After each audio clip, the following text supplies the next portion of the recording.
You ask Tiger to calculate. This deals with linear inequalities with one unknown.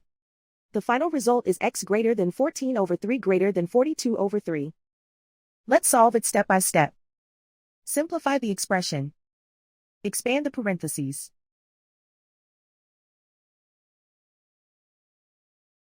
Multiply the coefficients.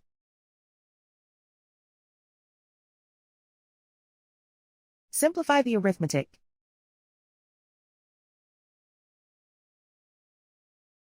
Group all constants on the right side of the inequality. Add 10 to both sides.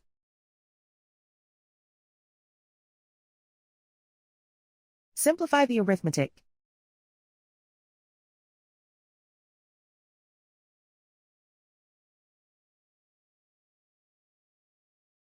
Isolate the x. Divide both sides by 15.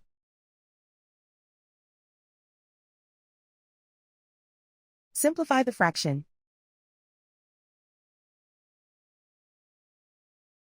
Find the greatest common factor of the numerator and denominator.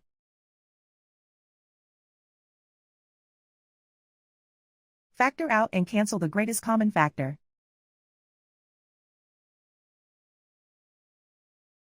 Plot the solution on a coordinate grid. And so the final result is x greater than 14 over 3 greater than 42 over 3.